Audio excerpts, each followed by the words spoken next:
नमस्कार। BSc part third के physical chemistry के चैप्टर केमिकल काइनेटिक में आज हम रेट ऑफ रिएक्शन या अभिक्रिया की दर का अध्ययन करेंगे।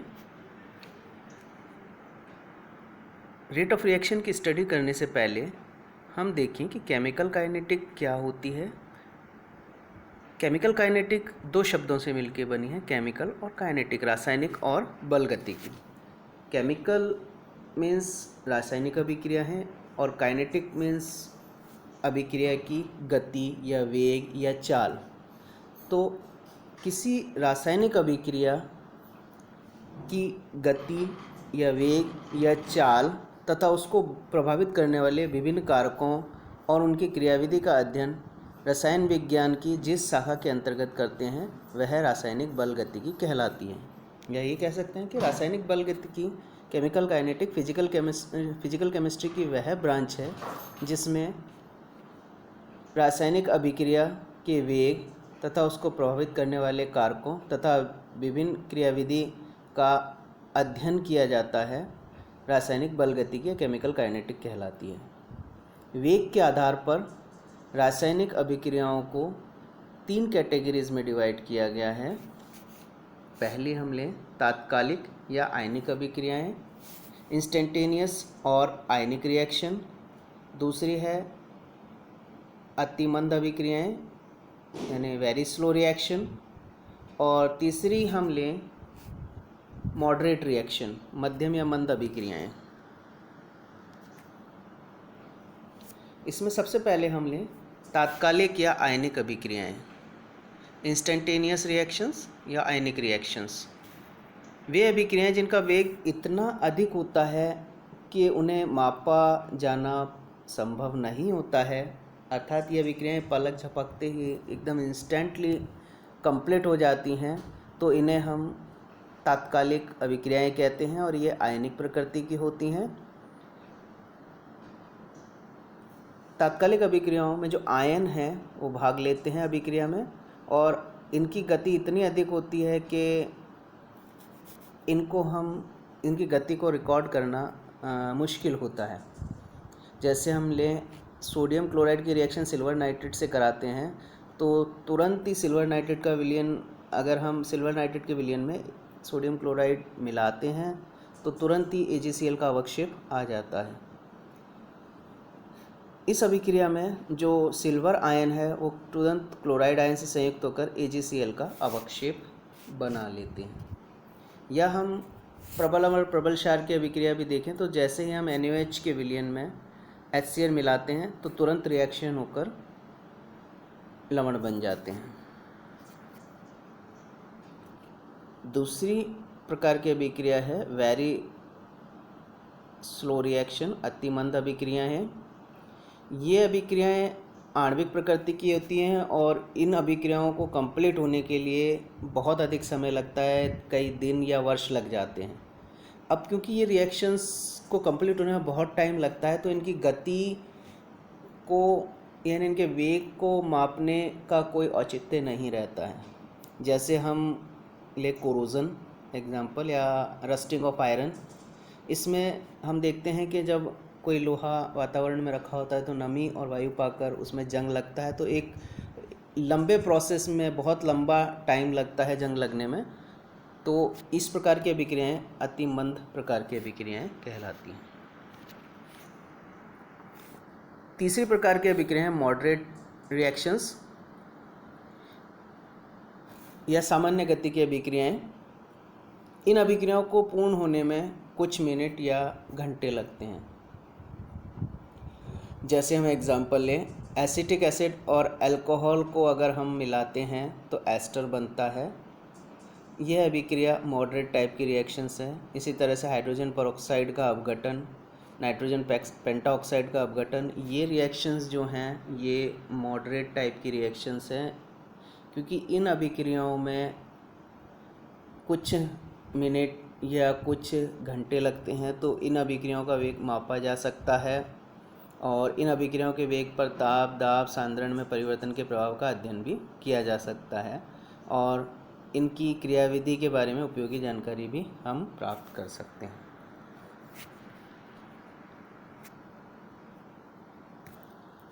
अब हम आए रेट ऑफ रिएक्शन या अभिक्रिया के वेग पर। हमें कोई रिएक्शन देखें, ए और बी दो क्रियाकारक हैं जो आपस में अभिक्रिया करके उत्पाद सी और डी बनाते हैं। ठीक, तो इस अभिक्रिया में अगर हम देखें तो अगर क्रियाकारक की सांद्रता को समय के साथ हम ग्राफ में प्लॉट करते हैं तो वो ग्राफ हमें इस तरह से प्राप्त होता है।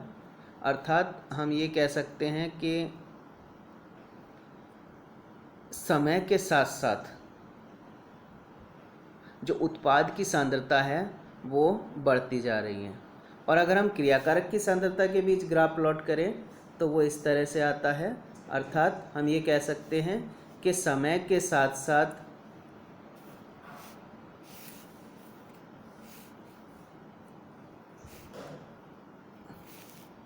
अगर हम क्रियाकारक की सांद्रता के लिए ग्राफ प्लॉट करें तो वो इस तरह से आता है, जो हमें ये बताता है, यानी ये वाला ग्राफ जो हम कहें, जो बताता है कि समय के साथ साथ उत्पाद और क्रियाकारक उत्पाद में परिवर्तित हो रहा है। अर्थात क्रियाकारक की सांद्रता समय के साथ घटती जा रही है।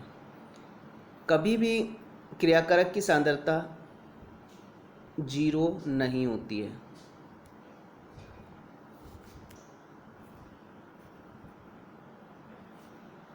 तो हम अभिक्रिया के वेग को किस तरह से परिभाषित कर सकते हैं कि किस समय के साथ किसी अभिक्रिया के क्रियाकारक अथवा उत्पाद की सांद्रता में परिवर्तन को अभिक्रिया का वेग या अभिक्रिया की गति कहते हैं।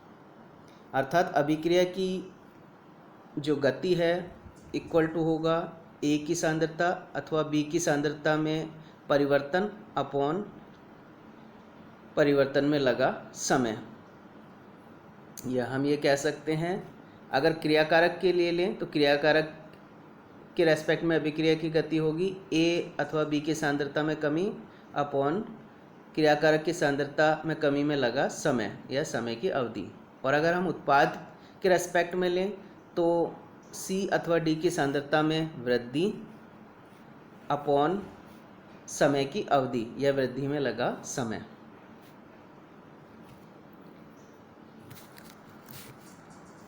अब हम अभिक्रिया की गति को एक पद द्वारा व्यक्त करते हैं। जैसे कोई रिएक्शन अभी हमने देखी, ए प्लस बी क्रियाकारक हैं जो उत्पाद सी और डी बनाते हैं, तो ए के रेस्पेक्ट में अभिक्रिया की गति को हम पद के रूप में किस तरह से लिखते हैं। ए के रेस्पेक्ट में अभिक्रिया की गति होगी माइनस डी सी ए अपॉन डी टी। यहाँ डी सी ए अभिक्रिया क्रियाकारक ए की सांद्रता में परिवर्तन और डी टी परिवर्तन में लगा समय। यहाँ माइनस या ऋणात्मक चिन्ह बताता है कि क्रियाकारक की सांद्रता घट रही है। इसी तरह से अगर हम बी के रेस्पेक्ट में रेट ऑफ रिएक्शन देखें तो minus D C B upon D T होगा। यहाँ सी बी बी की सांद्रता है और D T D C B यानी बी की सांद्रता में परिवर्तन में लगा समय है। माइनस चिन्ह बताता है कि बी की सांद्रता घट रही है। अगर हम सी के रेस्पेक्ट में लें यानी उत्पाद के रेस्पेक्ट में अभिक्रिया की दर लें तो वो होगी D C upon D T. D C C बताता है सी की सांद्रता में परिवर्तन और डी टी इस सांद्रता में परिवर्तन में लगा समय। प्लस साइन ये बताता है कि उत्पाद की सांद्रता बढ़ रही है। इसी तरह से डी के रेस्पेक्ट में भी D C D upon D T, यहाँ भी प्लस साइन बताता है कि उत्पाद की सांद्रता बढ़ रही है। अब यहाँ माइनस और प्लस साइन क्यों लिखा जाता है? अगर हम देखें रेट हमारी क्या है, रेट है हमारी अभिक्रिया की दर हमारी होती है अंतिम सांद्रता माइनस प्रारंभिक सांद्रता अपॉन डेल टी। अब अगर हम क्रियाकारक की सांद्रता लें तो क्रियाकारक की सांद्रता अंतिम सांद्रता जो है वो क्रियाकारक की कम होती है और प्रारंभिक सांद्रता अधिक होती है। ठीक है, तो यहाँ जो होगा वो माइनस साइन आएगा, रेट माइनस आएगी और रेट कभी भी माइनस नहीं होती है, इसलिए हम आगे क्रियाकारक की जब रेट निकालते हैं तो माइनस साइन लगा देते हैं। यदि किसी अभिक्रिया की स्टाइक्योमेट्रिक समीकरण में हम क्रियाकारक और उत्पाद के अणुओं की संख्या एक दूसरे के बराबर नहीं है, जैसे हम रिएक्शंस लें 2A + B = 3C/D, तो हम यहाँ अभिक्रिया का वेग किस तरह से लिखेंगे? यहाँ हम क्रियाकारक A के रेस्पेक्ट में अभिक्रिया का वेग लिखेंगे -12 dCA/dt। यहाँ जो स्टाइक्योमेट्रिक समीकरण में हम जो सिंबल है उसके आगे जो संख्या लिखते हैं उसको हम हर में लिख देते हैं, यानी हम यहाँ संख्या 2 है तो हम -12, संख्या 3 है तो 1/3। ऐसा क्यों होता है, क्यों लिखें? जैसे हम कोई रिएक्शन लें, एक रिएक्शन है A + B बना रहा है प्रोडक्ट, ठीक है, इसी तरह से A + B भी बना रहा है प्रोडक्ट, तो इसके लिए रेट ऑफ रिएक्शन हमारी क्या होगी? रेट ऑफ रिएक्शन होगी हमारी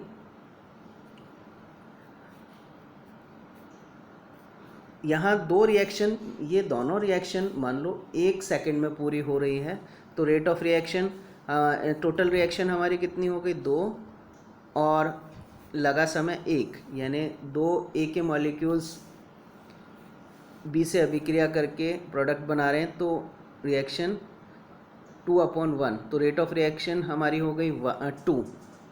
लेकिन अगर हम कोई दूसरी रिएक्शन लें, जैसे A + B, ये रिएक्शन करके प्रोडक्ट बना रहा है, इसी तरह से A + B ये रिएक्शन करके प्रोडक्ट बना रहा है, इसमें होने में मान लो 1 सेकंड में ये 2 रिएक्शन कंप्लीट होती हैं। तो यहाँ A के रेस्पेक्ट में अगर हम देखें तो A के रेस्पेक्ट में रेट ऑफ रिएक्शन कितनी होगी? A के रेस्पेक्ट में रेट ऑफ रिएक्शन R अगर हम देख रहे हैं तो 1 2 3 4 4/1, यानी 4 होनी चाहिए, लेकिन ऐसा नहीं है। यहाँ फर्स्ट रिएक्शन में A के 2 मॉलिक्यूल पार्ट ले रहे हैं और जो कि B से रिएक्ट कर रहे हैं, इसी तरह सेकंड रिएक्शन में भी A के 2 मॉलिक्यूल पार्ट कर रहे हैं, B से ले रहे हैं। तो हम रेट ऑफ रिएक्शन निकालने के लिए पहली रिएक्शन में जैसे हम देख रहे हैं कि 2 मॉलिक्यूल भाग ले रहे हैं, तो हम हाफ कर देंगे, हाफ इंटू,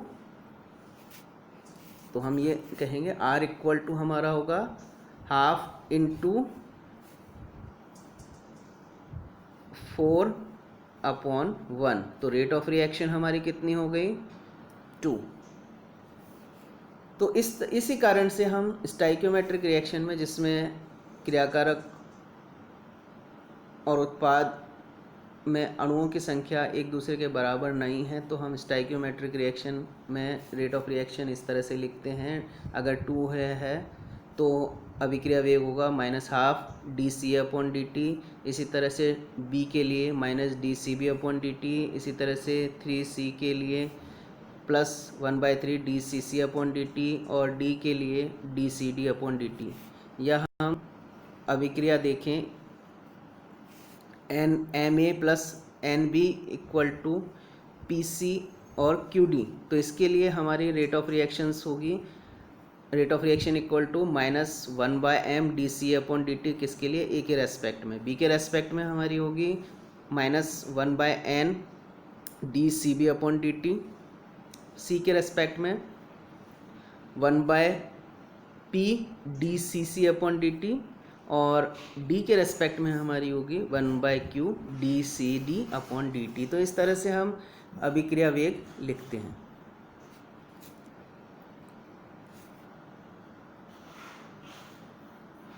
अब हम आए, किसी अभिक्रिया के वेग को हम 3 प्रकार से प्रदर्शित कर सकते हैं। पहला है प्रारंभिक वेग, दूसरा है औसत वेग और तीसरा है तात्क्षणिक वेग। इसमें हम सबसे पहले लें प्रारंभिक वेग, इनिशियल रेट। इनिशियल रेट हम किसे कहते हैं? प्रारंभिक वेग किसे कहते हैं? जब t = 0 पर, यानी एकदम स्टार्टिंग में, किसी अभिक्रिया के एकदम स्टार्ट में, यानी जब समय 0 हो, उस समय अभिक्रिया का वेग जो होगा वो प्रारंभिक वेग कहलाता है। यानी अगर हम यहाँ रिएक्शन देख रहे हैं, A जो है वो प्रोडक्ट में बन रहा है, तो यहाँ अगर हम ग्राफ प्लॉट करते हैं तो t = 0 पर जो A की सांद्रता होगी वो हमारी प्रारंभिक वेग को बताएगी। तो यदि हम सांद्रता और समय में ग्राफ खींचें तो वो इस तरह से आएगा, और अगर हम इसको A की ओर एक्स्ट्रा प्लॉट करते हैं तो इस सांद्रता को बिंदु A पर कट करता है, जो कि इसकी प्रारंभिक सांद्रता को बताता है, और इसी बेस पर जो वेग होगा वो प्रारंभिक वेग होगा। तो हम ये कह सकते हैं कि अभिक्रिया का प्रारंभिक वेग सदैव अधिकतम होता है, जो समय के साथ साथ कम होता जाता है। नेक्स्ट लें औसत वेग।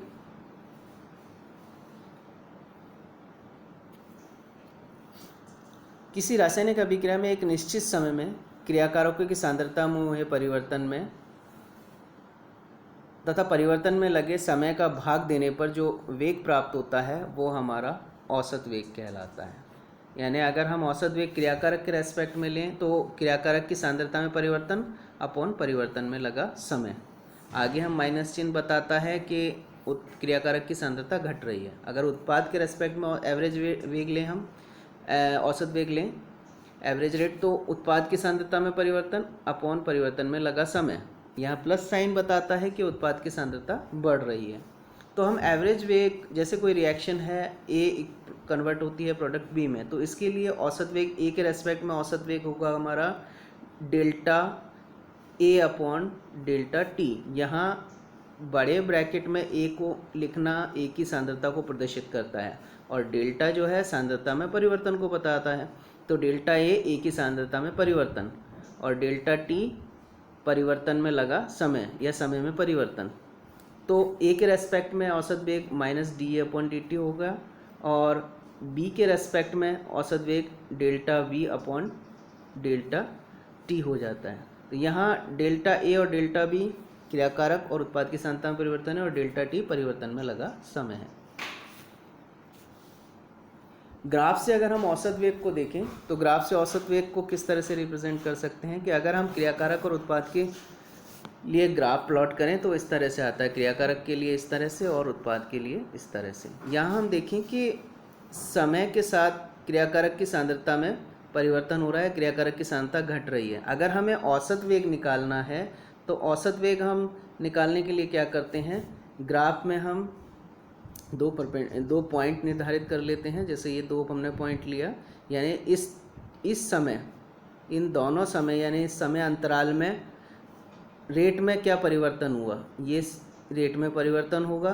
तो सांद्रता में परिवर्तन हमारा डेल आर हो गया और समय में परिवर्तन डेल टी। तो ये हमारा, यहाँ माइनस साइन लगा देते हैं, तो ये हमारा औसत वेग होगा, क्रियाकारक के लिए औसत वेग होगा।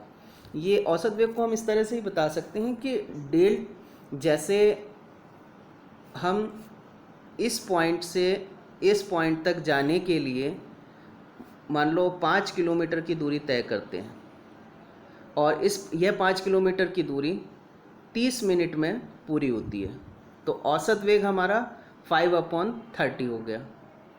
लेकिन इसका जो अलग अलग समय पर वेग अलग होगा। मान लो यहाँ से ये निकला और यहाँ तक पहुँचने में बीच में अगर ट्रैफिक आता है तो इसकी गति कम हो जाएगी, जहाँ ट्रैफिक नहीं होगा, रोड खुली होगी, तो उसकी गति तेज़ हो जाएगी। और कुल मिला के इस पॉइंट से इस पॉइंट तक पहुँचने में उसे 30 मिनट लगती हैं। तो ये 5/30 हमारा एवरेज वेग होगा, यानी एवरेज रेट होगी, औसत वेग होगा। अगर हम तात्क्षणिक वेग देखें तो किसी एक पॉइंट पर, इस पॉइंट पर मान लो जो वेग होगा वो इसका तात्क्षणिक होगा, इसी तरह से इस पॉइंट पर इसका वेग जो होगा वो तात्क्षणिक वेग होगा, इस पॉइंट पर वेग होगा जो तात्क्षणिक वेग होगा। तो तात्क्षणिक वेग एक ए से लेके बी तक तात्क्षणिक वेग अलग अलग हो सकते हैं, लेकिन ए से बी तक जो टोटल हम बताते हैं कि भाई 5 किलोमीटर की दूरी उसने तय करी कितने समय, 30 मिनट में, तो वो एवरेज वेग होगा, उसका औसत वेग होगा।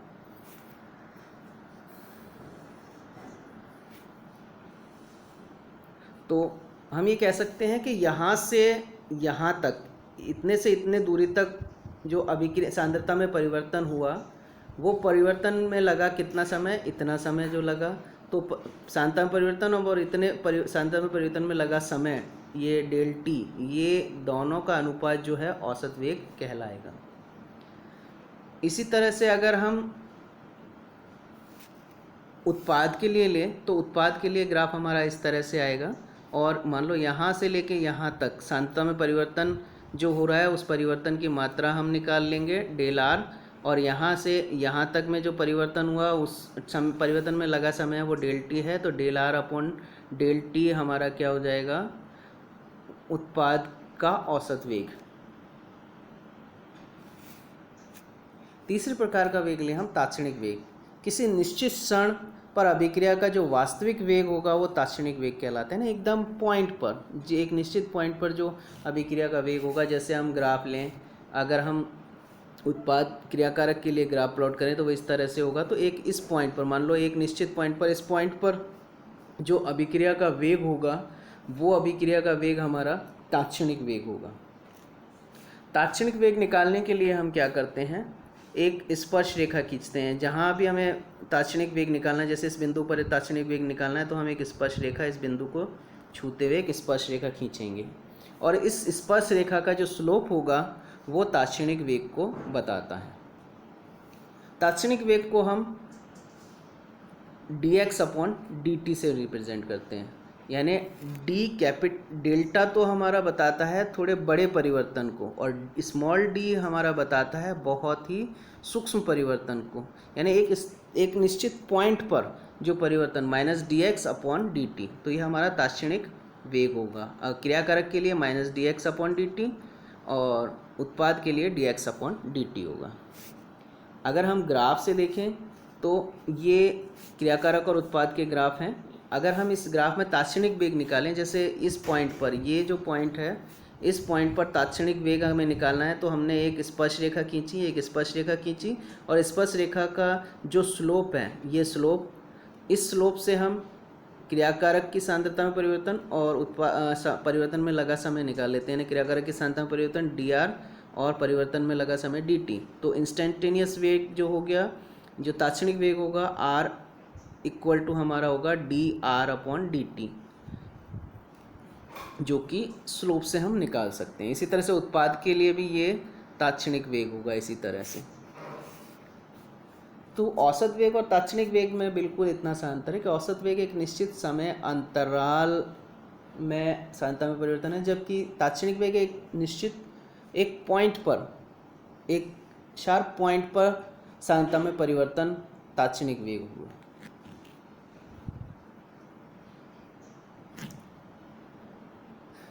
तो अब इस तरह से हमने तीन तरह के अभिक्रिया वेग देखे। प्रारंभिक वेग जो कि किसी अभिक्रिया के शून्य समय पर जो वेग होगा वो प्रारंभिक वेग होगा। औसत वेग जो कि एक निश्चित समय अंतराल में अभी सांद्रता में परिवर्तन की दर जो होगी वो हमारी क्या कहलाएगी, औसत वेग। और एक निश्चित बिंदु पर जो सांद्रता में परिवर्तन की दर होगी वो हमारा तात्क्षणिक वेग कहलाएगा। अब हम ले अभिक्रिया वेग की इकाई। अभिक्रिया वेग हमारा होता है सांद्रता में परिवर्तन अपॉन परिवर्तन में लगा समय, अर्थात r इक्वल टू हमारा क्या है, del c upon del t, या तात्क्षणिक वेग के रूप में लिखें तो dx अपॉन dt। तो यहाँ c या x कंसंट्रेशन टर्म है और t टाइम टर्म है। तो सांद्रता अपॉन समय, कंसंट्रेशन के लिए हम लेते हैं मोल पर लीटर, और सेकंड के लिए यूनिट है अब सेकंड, तो अभिक्रिया के वेग के लिए यूनिट हो गई मोल पर लीटर अपॉन सेकंड, या हम ये कहेंगे अभिक्रिया के वेग की इकाई क्या हो गई, मोल पर लीटर पर सेकंड, अर्थात मोल प्रति लीटर प्रति सेकंड। ये हमारी अभिक्रिया के वेग की इकाई होती है। Thank you.